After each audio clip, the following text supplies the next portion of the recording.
Hi friends, स्वागत है आप सभी का मेरे यूट्यूब चैनल हिंदी पॉइंट में, जिसमें कि मेरा प्रयास रहता है हिंदी को बहुत ही आसान तरीके से आप तक पहुंचाना। और बेटा, बहुत सारे विद्यार्थियों में ये एक बड़ी असमंजस वाली स्थिति होती है कि हिंदी तो हलवा सब्जेक्ट है। बेटा, ये हलवा सब्जेक्ट नहीं है। ये मैं मान लेती हूँ कि हिंदी हमारी मातृभाषा है, मदर टंग है, और इसको हम आसानी से बोल पाते हैं। तो हिंदी आना और हिंदी के बारे में जानकारी होना, दोनों में बहुत अंतर है। जैसे जब तक हमें कोई टॉपिक किसी पार्ट का पता नहीं होगा, तब तक हम उस पार्ट के बारे में परीक्षा में कैसे लिख पाएंगे। सेम ऐसे ही आज जो मेरा टॉपिक है रस के ऊपर है, और रस कह देने से ही कि ये तो हिंदी है, आराम से कर लेंगे, नहीं होगा जब तक आपको रस के बारे में पूरी जानकारी ना हो। तो पहले वाली वीडियो में मैंने आपको रस के बारे में समझाया था कि रस क्या होता है, कौन कौन से इसके अंग होते हैं, पूरी डिटेल में समझाया था। उसके लिए आप जो पीछे जा करके उस वीडियो को दोबारा से देख सकते हैं। और उसी श्रृंखला को आगे बढ़ाते हुए आज जो मैं टॉपिक लेकर के आई हूँ, श्रृंगार रस और हास्य रस को लेकर के आई हूँ। श्रृंगार रस की अगर हम बात करें तो इसको रसराज भी कहा जाता है या श्रृंगार पति भी कहा जाता है, जिसमें कि पति पत्नी, नायक नायिका या प्रेमी प्रेमिका के मिलन का या विरह का वर्णन होता है। जब दोनों पति पत्नी मिलते हैं, प्रेम भाव जागता है, या प्रेमी प्रेमिका एक दूसरे से मिलते हैं, तो जो प्रेम की उत्पत्ति होती है वो श्रृंगार रस के अंतर्गत होती है। और श्रृंगार रस के दो भाग होते हैं, संयोग श्रृंगार और वियोग श्रृंगार। जैसा कि नाम से ही स्पष्ट है, संयोग मतलब मिलना, वियोग मतलब विरह। तो जब प्रेमी प्रेमिका मिलते हैं और मिल करके आपस में जो वार्तालाप करते हैं या एक दूसरे को देख करके जो प्रेम की अनुभूति होती है, वो श्रृंगार रस में होती है। इसके लिए कुछ उदाहरण मैंने लिखे हैं, उसके माध्यम से आपको समझाने का प्रयास करूंगी। और बेटा, क्लियर तब होगा जब आप मेरी वीडियो को बहुत ध्यान से देखेंगे। तो पहला जो मैंने उदाहरण लिखा है संयोग श्रृंगार का, वो लिखा है, कहत नटत रीझत खीजत मिलत लजियात, भरे भौन में करत है नैनन ही सौ बात। यहाँ पे नायक और नायिका का वर्णन किया जा रहा है। प्रेमी और प्रेमिका हैं, एक भवन में हैं, और उस भवन में बहुत सारे लोग बैठे हुए हैं। तो ये प्रेमी प्रेमिका जो है किस तरीके से अपनी बात करते हैं कि जो पूरी सभा में लोग बैठे हुए हैं या जिस भवन में इतनी भीड़ है, वो इनकी बात को समझ ही नहीं पाते। लेकिन ये प्रेमी प्रेमिका अपने इशारों द्वारा, अपने हाव भाव द्वारा अपने प्रेम का प्रदर्शन करते हैं। जैसे कहत नटत रीझत खीजत, मतलब कहते हुए और रीझते हुए और खींचते हुए, मतलब एक दूसरे से अपनी बात भी कह रहे हैं और बात को ना भी कर रहे हैं और खींच भी रहे हैं एक दूसरे के।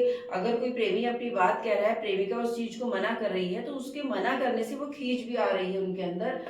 खिलजत मिलत लजियात, और जब उनके नैन मिल जा रहे हैं, आंखों का मिलना हो जा रहा है सभा के बीच में, भवन के बीच में, लोगों की भीड़ में, तो वो एक दूसरे में लज्जा की भावना भी आ रही है। और भरे भवन में करत है नैनन हुई बात, जो भरा हुआ भवन है, यहाँ भवन लिख दिया गया है, शुद्ध शब्द है भवन। तो भरे भवन में, लोगों से भरे हुए उस भवन में वो अपने नैनों ही नैनों में, मतलब अपनी आंखों ही आंखों में अपनी बात कर रहे हैं। बात करते हुए वो अपनी बात कह रहे हैं, मिल रहे हैं सामने बैठे हुए, और लजा रहे हैं एक दूसरे से, और अपनी बात कर रहे हैं। और बात इस तरीके से हो रही है कि पूरे भवन में किसी को इसका पता ही नहीं चल रहा। तो यहाँ पे संयोग श्रृंगार है, प्रेमी प्रेमिका एक ही कक्ष में है और दोनों अपने हाव भाव इशारों द्वारा अपने प्रेम का प्रदर्शन कर रहे हैं। दूसरा वाला उदाहरण मैंने लिखा है, राम के रूप निहारती जानकी, कंकन के नग की परछाई, पाते सबे सुधि भूल गई, कर टेक रही पर टारत नहीं। यहाँ पे बहुत ही सुंदर वर्णन किया है तुलसीदास जी ने सीता जी का, कि रामचंद्र जो हैं वो वर रूप में सीता का वरण करने आए हैं या उनके साथ विवाह करने आए हैं। तो उनका रूप जो है बहुत ही आकर्षक है, लेकिन क्योंकि सीता जी उनको देखना चाहती हैं, लेकिन लज्जावश वो देख नहीं पा रही हैं, क्योंकि परिवार के जितने भी बुजुर्ग हैं या भवन में जो भी वृद्ध लोग हैं, उनके मान सम्मान में वो उनको डायरेक्ट नहीं देख पा रही हैं। ये बात नहीं है, आजकल की लड़कियों की बात अगर हम कहें तो वो एक अलग बात है। आजकल की लड़कियों को वो वाली बात अब नहीं रह गई है, वो सामने से वृद्ध लोगों की तो छोड़िए, किसी की भी शर्म लिहाज नहीं रहती है, और आमने सामने देखना, बात करना आज के समय में एक नॉर्मल सी बात है, कोई बहुत बड़ी बात नहीं है। कि एक दूसरे से बात कर रहे हैं या परिवार लोगों के बीच में एक दूसरे को देख रहे हैं, ये तब की बात तुलसीदास जी कर रहे हैं जब रामचंद्र जी सीता जी का वरण करने आए थे। तो सीता जो है राम के रूप को निहार रही हैं, जानकी कंकन के नग की परछाई। तो श्री राम को निहार रही है, कैसे निहार रही हैं? जानकी मतलब सीता माता, कंकन मतलब कंगन के नग की परछाई। सीता माता के कंगन में एक नग लगा हुआ है, उस नग की परछाई में वो श्री रामचंद्र जी को देख रही हैं और उन्हें देखते हुए अपनी सारी सुध भूल गई हैं। रामचंद्र जी का जो व्यक्तित्व, जो उनका वर रूप में दिखाया गया है उस समय श्री तुलसीदास जी ने, तो इतने आकर्षक लग रहे हैं कि जानकी जी देखना तो चाह रही थी, पर परिवारी जनों की वजह से लज्जावश सामने से नहीं देख पा रही हैं। वो अपने कंगन के नग में उनको देख रही हैं, इस तरीके से बैठी हैं कि उनके कंगन में श्री रामचंद्र जी की परछाई दिखाई दे रही है। तो यहाँ आपने देखा, यहाँ भी संयोग श्रृंगार है, मिलन वाली बात है, लेकिन लज्जावश जो है वो रामचंद्र जी को सामने से नहीं देख पा रहे। तो यहाँ मिलन है तो संयोग श्रृंगार हो गया। तीसरा उदाहरण देखिए, बतरस लालच लाल की मुरली धरी लुकाए, सौह करे भौहन हंसे, दैन कहा नटी जाए। यहाँ पे जो गोपियां हैं वो श्री कृष्ण के प्रति इतना प्रेम उनके मन में है कि उन्होंने श्री कृष्ण से बात करने के लिए उनकी मुरली को छुपा दिया है। और ये बात श्री कृष्ण बहुत अच्छी तरीके से जानते हैं कि इन गोपियों ने ही मेरा जो है मुरली को चुरा लिया है, मेरी मुरली को चुरा लिया है। और वो उन्होंने क्यों चुराई है? क्योंकि वो श्री कृष्ण से बात करना चाहती हैं। तो उन्होंने क्या किया? बतरस लालच लाल की, मतलब बोलने के लिए, उनसे बात करने के लिए, लाल की मतलब श्री कृष्ण की मुरली धरी लुकाए, उनकी मुरली को लुका दिया है, छिपा दिया है। और सौह करे भौहन हंसी, जब कृष्ण जी पूछते हैं मेरी बंसी कहाँ है, मेरी मुरली कहाँ है, तो वो करती है सौह करे, झूठी कसम खाती हैं। तो चलिए अब देख लेते हैं वियोग श्रृंगार को। वियोग मतलब जिसमें एक विरह की बात होती है, एक दूसरे से बिछुड़ने वाली बात होती है, वहां पे वियोग रस होता है। और जैसे कि आपने संयोग में देखा कि उसमें मिलन की बात थी, विरह में वियोग की बात होती है, एक दूसरे से बिछुड़ने की बात होती है। तो यहाँ पे जो मैंने पहला उदाहरण लिखा है, पियोसो कहो संदेश रा, हे भौरा है काग, सोधनी बिरह जरी मुई, तेही के धुआं हम लाग।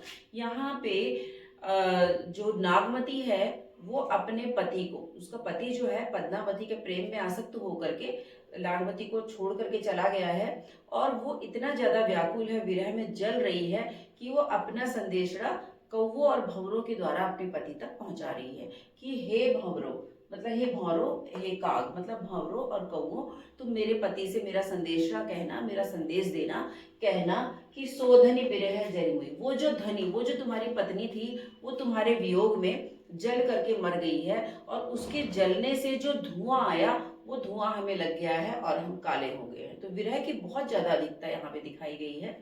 दूसरा उदाहरण देखिए, हे खग मृग हे मधुकर श्रेणी, तुम देखी सीता मृग नैनी।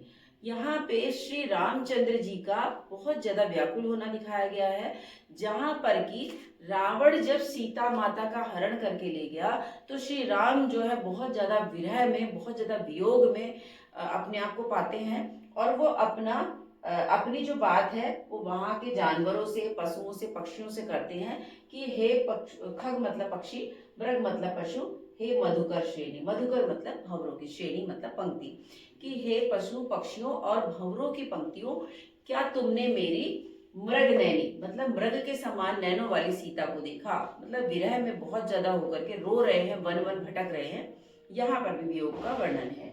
तीसरा है, बिन गोपाल बैरन भई कुंजी, तब वे लता लगत यति शीतल, अब भई विषम ज्वाल की गुंजे।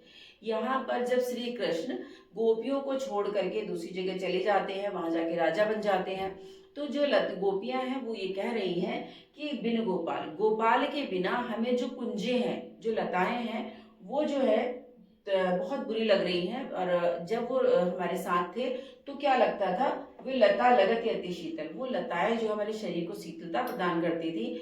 लेकिन जब हमें छोड़ करके श्री कृष्ण हमें छोड़ करके चले गए हैं, तो वो लताएं जो है विषम ज्वाल की भुंजे, अब ऐसी लग रही है जैसे वो अग्नि की भुंजे, मतलब जली हुई कोई चिंगारियों के समान लग रही हैं। पहले वो लताएं शीतल लगती थी और अग्नि की समान लग रही हैं, मतलब इस तरह से प्रतीत हो रही है जैसे कि वो अग्नि के भुंजे हैं, उनकी लपटें हैं। तो यह आपने समझा वियोग श्रृंगार को। और वियोग श्रृंगार और संयोग श्रृंगार दोनों को अगर हम देखें तो दोनों श्रृंगार रूप के ही श्रृंगार रस के ही उदाहरण हैं। तो मुझे उम्मीद है ये आपको क्लियर हुआ होगा। चलिए अब देखते हैं हास्य रस को। हास्य रस, जिसका कि स्थायी भाव हास है, इसमें क्या होता है, जब हम किसी काव्य को पढ़ रहे होते हैं तो उस काव्य को पढ़ने से जो हास की अनुभूति होती है, वो अनुभूति जो है वो हास्य रस कहलाता है। जैसे आपने देखा होगा कि कई बार किसी की शारीरिक विकृति को देखकर या उसकी वेशभूषा को देखकर या उसके बोलने के तरीके को देखकर हमें हास्य की उत्पत्ति होती है, तो वो जो है हास्य रस कहलाता है। आपने देखा होगा सर्कस में जो जोकर होता है उसकी बड़ी सी नाक लगा लेता है, घुंघराले बाल है, कलरफुल कपड़े पहने हुए हैं, तो उसको देख करके हमें हंसी की अनुभूति होती है। कोई शारीरिक रूप से जिसके अंदर वक्रता है, पैर छोटा है या कोई भी शारीरिक अक्षमता है, उसको देख करके भी हमें हंसी आती है, तो उसको हम हास्य रस कहते हैं। और इसको हम समझने के लिए इन उदाहरणों को देखेंगे। पहला उदाहरण है, नेता को कहता गधा शर्म न तुझको आए, कहीं गधा इस बात का बुरा मान न जाए। मतलब एक नेताजी को गधा कहा, तो जिसने गधा कहा उससे सामने वाला व्यक्ति कह रहा है कि तुमने नेताजी को गधा कहा, तो तुम्हें इस बात का पता है कि तुम्हारे नेताजी को गधा कहने से कहीं गधा बुरा न मान न जाए। तो कितने हास्य वाली बात है कि नेताजी को गधा भी नहीं कहना है क्योंकि गधे को बुरा लग जाएगा। तो यहाँ पे क्या उत्पन्न हो रहा है, हास्य उत्पन्न हो रहा है। तो ये हमारा हास्य रस का उदाहरण है। दूसरा उदाहरण देखिए, गुरु पुलिस दोऊ खड़े काके लागू पाए, तभी पुलिस ने गुरु के पांव दिए तुड़वाए। तो कहाँ तो ये दोहा जो है वो दूसरा था कि गुरु की महिमा का वर्णन किया गया था, लेकिन यहाँ पे क्या दिखा रहा है, यहाँ पे कह रहे हैं कि गुरु और पुलिस दोनों खड़े हैं, मैं सोच रहा हूँ या रही हूँ कि मैं पहले किसके चरण स्पर्श करूं। तो इतनी देर में क्या होता है, पुलिस का एक नुमाइंदा आता है और गुरु के पांव तुड़वा देता है। तो यहाँ पे क्या उत्पत्ति हुई, हास्य की उत्पत्ति हुई। तो यहाँ पे हमारा हास्य रस है। फिर देखिए तीसरा, इसमें है एक बूढ़ा व्यक्ति है, वो कह रहा है, बूढ़ा बोला वीर रस मुझसे पढ़ा न जाए, कहीं दांत का सेट ही नीचे गिर ना जाए। अर्थात एक बूढ़ा व्यक्ति है, वो ये कह रहा है कि मुझसे अब जो वीर रस है नहीं पढ़ा जाता, क्योंकि मुझे तो अब ये भय लगता है कि कहीं वीर रस को पढ़ते पढ़ते मेरे जो दांतों का सेट है वो ही ना गिर जाए। तो इस तरीके से आपने समझा कि जहां पर हास्य की उत्पत्ति हो, जिसको सुनने से, देखने से, किसी भी माध्यम से हमें हंसी आ रही है या हास्य की बात हो रही है, तो वो हमारा हास्य रस होता है। तो आज जो आपने वीडियो देखी मेरी, वो हास्य रस और श्रृंगार रस को देखा, सबकी बात की हमने। श्रृंगार रस में हमने देखा कि इसको रसपति या श्रृंगाराज भी कहा जाता है। इसके दो वर्णन बताए, दो भाग बताए मैंने, संयोग श्रृंगार और वियोग श्रृंगार। फिर मैंने आपको हास्य रस के बारे में बताया कि हास्य रस किसी को देखने, सुनने या काव्य को पढ़ने से जो अनुभूति होती है उसको हास्य कहते हैं। तो आज इसको मैंने कवर करा, हास्य रस को और श्रृंगार रस को। आगे आने वाली वीडियो में मैं जिस तरीके से हास्य रस और इसको मैंने आपको बताया, इसी तरीके से और भी जो रस के पार्ट है उनको मैं आपके लिए लेकर के आऊंगी। उसके लिए आप मेरे चैनल से जुड़े रहिए, इसको लाइक और सब्सक्राइब करिए। तब तक के लिए जय हिंद।